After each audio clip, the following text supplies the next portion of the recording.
ಸಖತ್ ಖಾರ, ಬಣ್ಣ ಮತ್ತು ರುಚಿ ಆಚಿ ಚಿಲ್ಲಿ ಪೌಡರ್.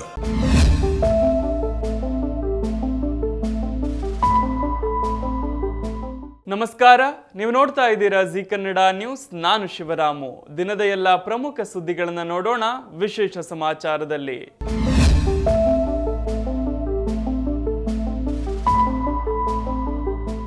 ಪವರ್ ಶೇರಿಂಗ್ ವಿಚಾರದಲ್ಲಿ ಸಿಎಂ ಸಿದ್ದರಾಮಯ್ಯ ಹಾಗೂ ಡಿಸಿಎಂ ಡಿಕೆ ಶಿವಕುಮಾರ್ ನಡುವಿನ ಮುಸುಕಿನ ಗುದ್ದಾಟ ರಾಜ್ಯ ರಾಜಕಾರಣದಲ್ಲಿ ಭಾರೀ ಚರ್ಚೆಗೆ ಕಾರಣವಾಗಿದೆ. ಈ ನಡುವೆ ಇಬ್ಬರು ಒಂದೇ ವೇದಿಕೆಯಲ್ಲಿ ಒಟ್ಟಿಗೆ ಕಾಣಿಸಿಕೊಂಡು ಅಚ್ಚರಿ ಮೂಡಿಸಿದ್ದಾರೆ. ವಿಶ್ವ ಮೀನುಗಾರಿಕೆ ದಿನಾಚರಣೆ ನಿಮಿತ್ತ ಹೆಬ್ಬಾಳದಲ್ಲಿ ಮತ್ಸ್ಯ ಮೇಳ ನಡೆಯುತ್ತಿದೆ. ನಿಗದಿಯಂತೆ ಇವತ್ತಿನ ಕಾರ್ಯಕ್ರಮಕ್ಕೆ ಮುಖ್ಯಮಂತ್ರಿ, ಉಪಮುಖ್ಯಮಂತ್ರಿಗಳು ಆಗಮಿಸಿದ್ದಾರೆ. ಕಳೆದ 3-4 ದಿನಗಳಿಂದ ಕರ್ನಾಟಕ ಕಾಂಗ್ರೆಸ್ನಲ್ಲಿ ಭಾರೀ ಬೆಳವಣಿಗೆಗಳು ನಡೆಯುತ್ತಿವೆ. ಈ ಕ್ಷಿಪ್ರ ರಾಜಕೀಯ ಕ್ರಾಂತಿ ಬೆನ್ನಲ್ಲೇ ಕಳೆದ 2 ದಿನಗಳಿಂದ ಡಿಕೆ ಶಿವಕುಮಾರ್ ಮನೆಯಲ್ಲಿಯೇ ಉಳಿದುಕೊಂಡಿದ್ದರು. ಸಾರ್ವಜನಿಕವಾಗಿ ಎಲ್ಲಿಗೂ ಹೋಗಿರಲಿಲ್ಲ. ನಿನ್ನೆ ಸಂಜೆ ವೇಳೆಗೆ ಪರಪ್ಪನ ಅಗ್ರಹಾರ ಜೈಲಿಗೆ ಭೇಟಿ ನೀಡಿರೋದು ಬಿಟ್ರೆ ಬೇರೆ ಎಲ್ಲಿಗೂ ಹೋಗಿರಲಿಲ್ಲ. ಹೀಗಾಗಿ ಇವತ್ತು ನಡೆಯುವ ಕಾರ್ಯಕ್ರಮಕ್ಕೆ ಶಿವಕುಮಾರ್ ಆಗಮಿಸುವುದಿಲ್ಲ, ಸಿಎಂ ಅವರಿಂದ ಅಂತರ ಕಾಪಾಡಿಕೊಳ್ತಾರೆ ಎನ್ನಲಾಗಿತ್ತು. ಆದರೆ ಅದನ್ನು ಶಿವಕುಮಾರ್ ಸುಳ್ಳಾಗಿಸಿದ್ದಾರೆ. ರಾಜ್ಯ ರಾಜಕಾರಣದಲ್ಲಿ ಉಂಟಾಗಿರುವ ಕೆಲವು ಅಹಿತಕರ ಬೆಳವಣಿಗೆಯನ್ನು ಗಮನಿಸಿದ ಮೀನುಗಾರಿಕೆ ಸಚಿವ ಮಂಕಾಳು ವೈದ್ಯ ಖುದ್ದು ಡಿಕೆ ಶಿವಕುಮಾರ್ ನಿವಾಸಕ್ಕೆ ಬೆಳಗ್ಗೆ ಭೇಟಿ ನೀಡಿದ್ದರು.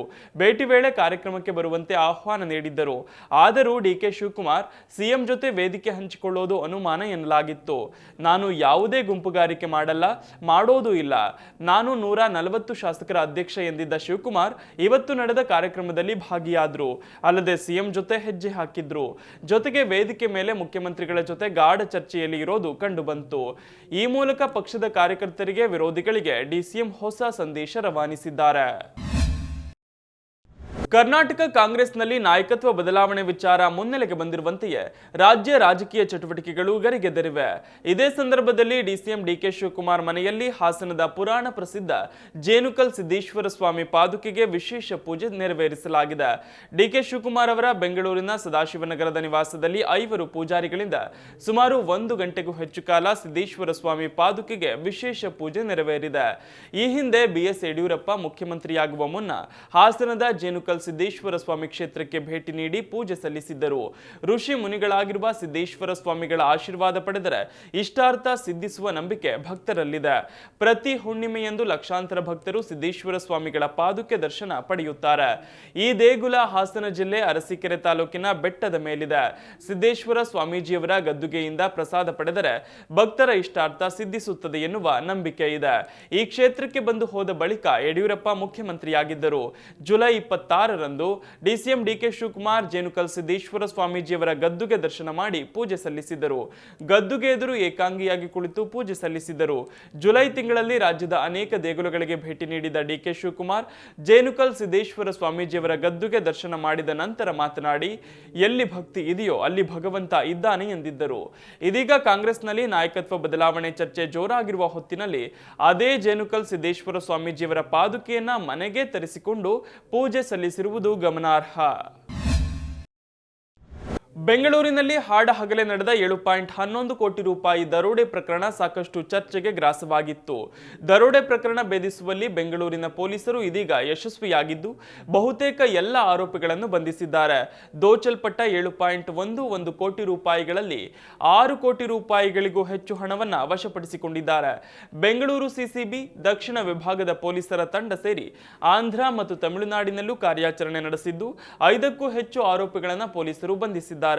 ಇಬ್ಬರು ಡಿಸಿಪಿ, ಇಬ್ಬರು ಜಂಟಿ ಪೊಲೀಸ್ ಆಯುಕ್ತರು ಹಾಗೂ 50ಕ್ಕೂ ಹೆಚ್ಚು ಪೊಲೀಸರು ಸೇರಿ ನಡೆಸಿದ ಶೋಧದ ಫಲವಾಗಿ ಕಳೆದ ರಾತ್ರಿ 6 ಕೋಟಿ 70 ಲಕ್ಷ ರೂಪಾಯಿಗಳಿಗೂ ಹೆಚ್ಚು ಹಣವನ್ನು ವಶಪಡಿಸಿಕೊಂಡಿದ್ದಾರೆ. ಪ್ರಕರಣದ ಪ್ರಮುಖ ಆರೋಪಿ ಮೂಲತಃ ಆಂಧ್ರದ ಚಿತ್ತೂರು ಜಿಲ್ಲೆ ನಿವಾಸಿಯಾಗಿದ್ದು ಈತ ಪೊಲೀಸ್ ಪೇದೆ ಜೊತೆಗೆ ಸಂಪರ್ಕ ಹೊಂದಿದ್ದ ಎಂದು ಹೇಳಲಾಗಿದ್ದು ಇದೀಗ ಚಿತ್ತಾಪುರದಲ್ಲಿ ಸಿಸಿಬಿ ಪೊಲೀಸರ ಕೈಗೆ ಸಿಕ್ಕಿದ್ದಾನೆ.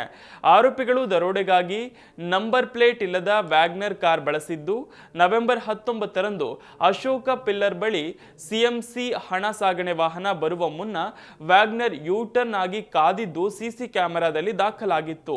ದರೋಡೆಕೋರರು ಆರ್ಬಿಐ ಅಧಿಕಾರಿಗಳೆಂದು ಪರಿಚಯಿಸಿಕೊಂಡು ಸಿಬ್ಬಂದಿಯನ್ನ ಕಾರಿಗೆ ಹತ್ತಿಸಿಕೊಂಡಿದ್ದರು.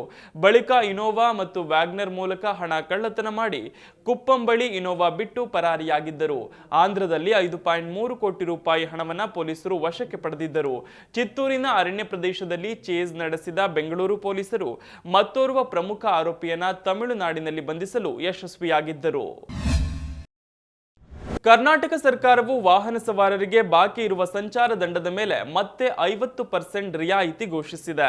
ಈ ಸೌಲಭ್ಯವು ಡಿಸೆಂಬರ್ 12ರವರೆಗೆ ಜಾರಿಯಲ್ಲಿರಲಿದ್ದು, ಈ ಅವಧಿಯಲ್ಲಿ ಚಾಲಕರು ತಮ್ಮ ಬಾಕಿ ದಂಡವನ್ನು ಅರ್ಧ ಮೊತ್ತಕ್ಕೆ ಪಾವತಿಸಿ ಪ್ರಕರಣವನ್ನು ಇತ್ಯರ್ಥಪಡಿಸಿಕೊಳ್ಳಬಹುದು. ಸಂಚಾರ ದಂಡ ರಿಯಾಯಿತಿ ಕುರಿತಂತೆ ಸಾರಿಗೆ ಇಲಾಖೆ ಸರ್ಕಾರಕ್ಕೆ ಸಲ್ಲಿಸಿದ್ದ ಪ್ರಸ್ತಾವನೆಯನ್ನು ಪರಿಶೀಲಿಸಿದ ಬಳಿಕ ಸರ್ಕಾರವು ಅದನ್ನು ಅಂಗೀಕರಿಸಿ ತಕ್ಷಣ ಜಾರಿಗೆ ತರಲು ಆದೇಶ ಹೊರಡಿಸಿದೆ. ಕಳೆದ ಬಾರಿ ದಂಡ ರಿಯಾಯಿತಿ ನೀಡಿದಾಗ ಸರ್ಕಾರಕ್ಕೆ ಕೋಟ್ಯಂತರ ರೂಪಾಯಿ ಆದಾಯ ಹರಿದು ಬಂದಿತ್ತು. ಈ ಹಿನ್ನೆಲೆಯಲ್ಲಿ ಇದೀಗ ಮತ್ತೊಮ್ಮೆ ಈ ಆಫರ್ ನೀಡಲಾಗಿದೆ.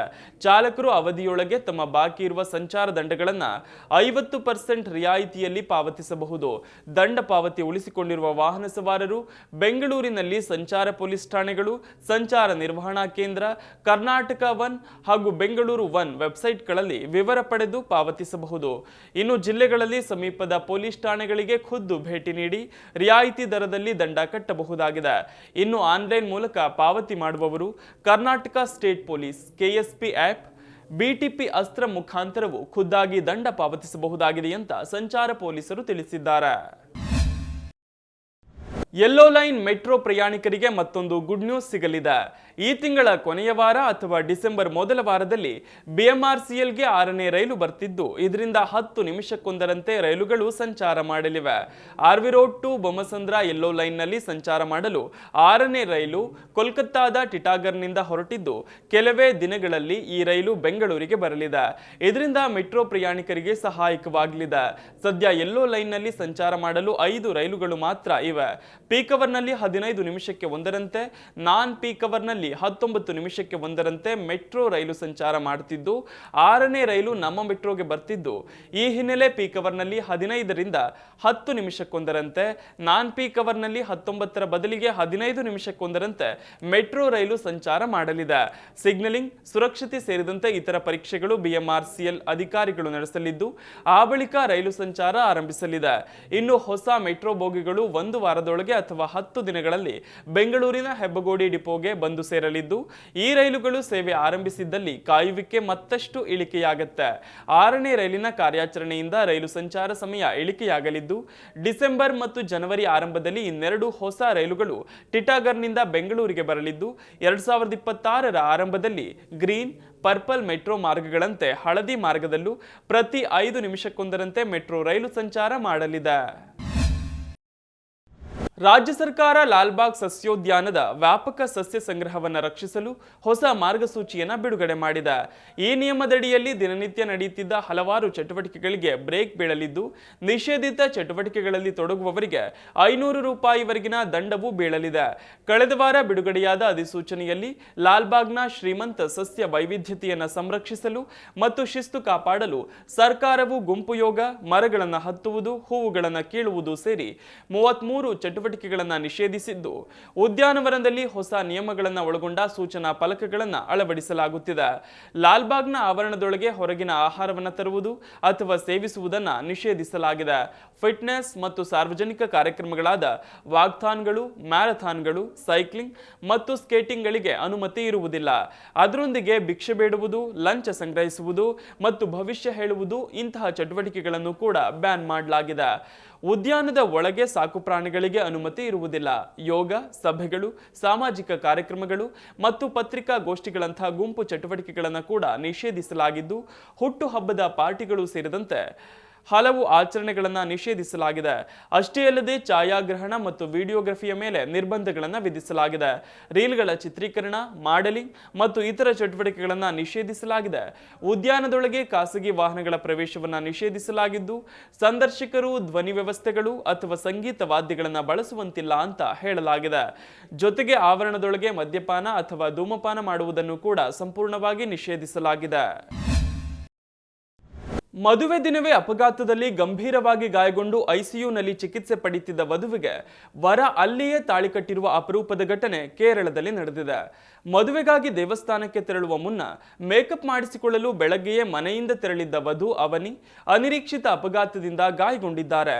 ಆರಂಭದಲ್ಲಿ ಕೊಟ್ಟಾಯಂ ವೈದ್ಯಕೀಯ ಕಾಲೇಜು ಆಸ್ಪತ್ರೆಗೆ ಅವರನ್ನು ದಾಖಲಿಸಲಾಯಿತು. ಬಳಿಕ ಹೆಚ್ಚಿನ ಚಿಕಿತ್ಸೆಗಾಗಿ ಕೊಚ್ಚಿಯ ವಿಪಿಎಸ್ ಲೇಕ್ ಶೋರ್ ಆಸ್ಪತ್ರೆಗೆ ಕರೆದೊಯ್ಯಲಾಯಿತು. ಬೆನ್ನುಮೂಳೆಯ ಗಾಯದಿಂದ ತೀವ್ರವಾದ ನೋವಿನಿಂದ ಬಳಲುತ್ತಿದ್ದರು. ವಧು, ವರ ಹಾಗೂ ಎರಡೂ ಕುಟುಂಬಸ್ಥರ ಇಚ್ಛೆಯಂತೆ ಮುಹೂರ್ತದ ಸಮಯದಲ್ಲೇ ಆಸ್ಪತ್ರೆಯ ಎಮರ್ಜೆನ್ಸಿ ವಾರ್ಡ್ನಲ್ಲಿ ಮಾಂಗಲ್ಯ ಧಾರಣೆ ಮಾಡಲಾಗಿದೆ. ವಧು ಅವನಿ ತುರ್ತು ವಾರ್ಡ್ನಲ್ಲಿ ಹಾಸಿಗೆಯ ಮೇಲೆ ಮಲಗಿರುವಂತೆಯೇ ಆಕೆಯ ಕುತ್ತಿಗೆಗೆ ವರ ಶರೋನ್ ತಾಳಿ ಕಟ್ಟಿದ್ದಾರೆ. ಕುಟುಂಬ ಸದಸ್ಯರ ಸಮ್ಮುಖದಲ್ಲಿ ಮದುವೆ ನಡೆದಿದೆ. ಆಸ್ಪತ್ರೆಯಲ್ಲಿಯೇ ಮದುವೆ ಸಮಾರಂಭ ನಡೆಸಬೇಕೆಂಬ ವರನ ಕುಟುಂಬದ ಮನವಿ ಮೇರೆಗೆ ಇಲ್ಲಿಯೇ ಮದುವೆ ನಡೆಸಿದ್ದೇವೆ ಎಂದು ಆಸ್ಪತ್ರೆಯ ಅಧಿಕಾರಿಗಳು ತಿಳಿಸಿದ್ದಾರೆ. ತಾಳಿ ಕಟ್ಟಿದ ತಕ್ಷಣವೇ ವಧುವನ್ನ ಐಸಿಯುಗೆ ಸ್ಥಳಾಂತರಿಸಿ ಚಿಕಿತ್ಸೆ ನೀಡಲಾಗುತ್ತಿದೆ. ಭಾರತೀಯ ಎಕ್ಸ್ಪ್ರೆಸ್ ರೈಲಿನ ಎಸಿ ಕೋಚ್ನೊಳಗೆ ವಿದ್ಯುತ್ ಕೆಟಲ್ ಬಳಸಿ ಮ್ಯಾಗಿ ಬೇಯಿಸಿರುವ ಘಟನೆ ಮಹಾರಾಷ್ಟ್ರದಲ್ಲಿ ನಡೆದಿದೆ. ರೈಲಿನಲ್ಲಿ ಪ್ರಯಾಣಿಸುತ್ತಿದ್ದ ಮಹಿಳೆಯೊಬ್ಬರು ರೈಲಿನೊಳಗೆ ಇರುವ ಪವರ್ ಸಾಕೆಟ್ಗೆ ಎಲೆಕ್ಟ್ರಿಕ್ ಕೆಟಲ್ ಅನ್ನು ಪ್ಲಗ್ ಮಾಡಿ ಅದರಲ್ಲಿ ನೀರು ಹಾಕಿ ಮ್ಯಾಗಿ ತಯಾರಿಸಿದ್ದಾರೆ. ನಂತರ ಚಹಾವನ್ನು ಕೂಡ ತಯಾರಿಸಿದ್ದಾರೆ. ಸಾಮಾನ್ಯವಾಗಿ ರೈಲಿನೊಳಗೆ ಇದನ್ನು ಪ್ರಯಾಣಿಕರಿಗೆ ಚಾರ್ಜಿಂಗ್ ಪಾಯಿಂಟ್ ಆಗಿ ಬಳಸಲಾಗುತ್ತೆ. ಈ ಪವರ್ ಸಾಕೆಟ್ಗಳನ್ನು ಮೊಬೈಲ್ ಚಾರ್ಜರ್ಗಳಂಥ ಕಡಿಮೆ ವ್ಯಾಟೇಜ್ ಸಾಧನಗಳಿಗೆ ಮಾತ್ರ ವಿನ್ಯಾಸಗೊಳಿಸಲಾಗಿದೆಯೇ ಹೊರತು ಕೆಟಲ್ಗಳಂತಹ ಹೆಚ್ಚಿನ ಪವರ್ ಉಪಕರಣಗಳಿಗಲ್ಲ. ರೈಲಿನೊಳಗೆ ಇಂತಹ ಸಾಧನಗಳನ್ನು ಬಳಸೋದ್ರಿಂದ ಅಧಿಕ ಬಿಸಿಯಾಗೋದು ಅಥವಾ ಶಾರ್ಟ್ ಸರ್ಕ್ಯೂಟ್ ಕೂಡ ಸಂಭವಿಸಬಹುದು. ಈ ರೀತಿ ರೈಲಿನೊಳಗೆ ಹೆಚ್ಚಿನ ವ್ಯಾಟ್ ಇರುವ ಸಾಧನಗಳನ್ನು ಬಳಸೋದು ಕಾನೂನು ಬಾಹಿರ, ಹಾಗೇನೆ ಗಂಭೀರ ಬೆಂಕಿಯ ಅಪಾಯ ಕೂಡ. ಸಾಮಾಜಿಕ ಮಾಧ್ಯಮದಲ್ಲಿ ಹರಡುತ್ತಾ ಇರೋ ವೈರಲ್ ವಿಡಿಯೋವು ಪ್ರಯಾಣಿಕರ ನಡವಳಿಕೆಯ ಬಗ್ಗೆ ಹೊಸ ಚರ್ಚೆಯನ್ನ ಹುಟ್ಟುಹಾಕಿದೆ.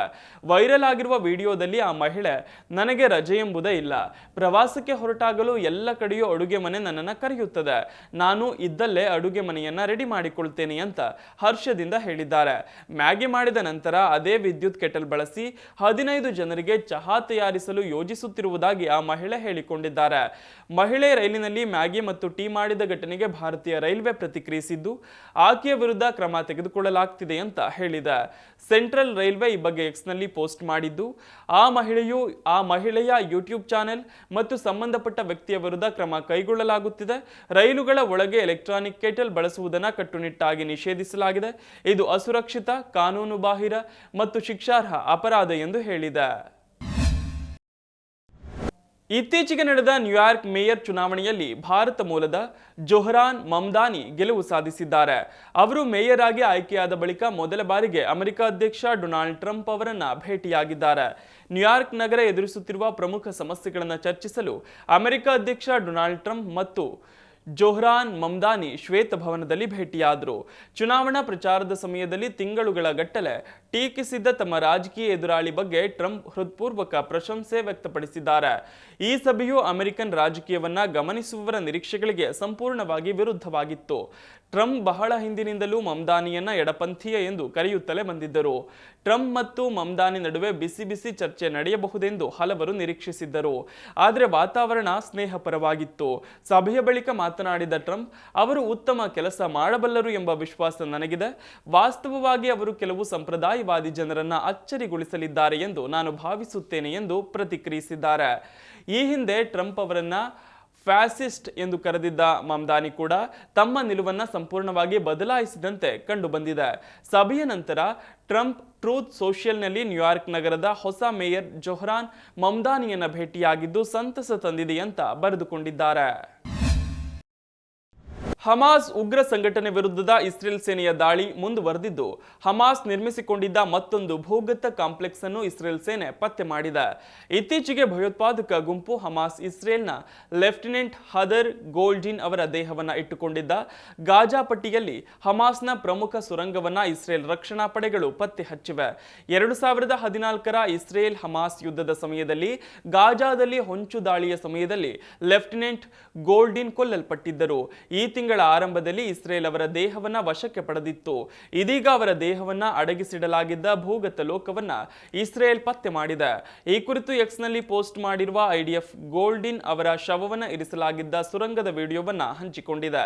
ಸುರಂಗವು ಜನನಿಬಿಡ ರಫಾ ಗಡಿ ಪ್ರದೇಶದ ಸಮೀಪದಲ್ಲಿ ನಿರ್ಮಿಸಲ್ಪಟ್ಟಿದೆ. ಈ ಬೃಹತ್ ಸುರಂಗ ಕಾಂಪ್ಲೆಕ್ಸ್ 7 ಕಿಲೋಮೀಟರ್ ಉದ್ದವಿದ್ದು 25 ಮೀಟರ್ ಆಳವಾಗಿದೆ. ಇಲ್ಲಿ ಬರೋಬ್ಬರಿ 80 ಕೊಠಡಿಗಳನ್ನು ನಿರ್ಮಿಸಲಾಗಿತ್ತು. ಈ ಕಾಂಪ್ಲೆಕ್ಸ್ ಮೇಲೆ ಮಸೀದಿಗಳು, ಚಿಕಿತ್ಸಾಲಯಗಳು ಮತ್ತು ಕಿಂಡರ್ ಗಾರ್ಟನ್ಗಳು ನಿರ್ಮಾಣವಾಗಿದ್ದವು. ಈ ರೀತಿಯಾಗಿ ಐಡಿಎಫ್ ಹೇಳಿದೆ. ಈ ಸುರಂಗವನ್ನ ಹಮಾಸ್ ಕಮಾಂಡರ್ಗಳು ಶಸ್ತ್ರಾಸ್ತ್ರಗಳನ್ನು ಸಂಗ್ರಹಿಸಲು, ದಾಳಿಗಳನ್ನು ಯೋಜಿಸಲು ಮತ್ತು ವಾಸ್ತವ್ಯವನ್ನು ವಿಸ್ತರಿಸಲು ಬಳಸುತ್ತಿದ್ದರು ಎಂದು ಹೇಳಲಾಗಿದೆ. ಇದಿಷ್ಟು ಈ ದಿನದ ಪ್ರಮುಖ ಸುದ್ದಿ. ನೋಡ್ತಾ ಇರಿ ಜೀ ಕನ್ನಡ ನ್ಯೂಸ್, ಸತ್ಯವೇ ಸುದ್ದಿಯ ಜೀವಾಳ.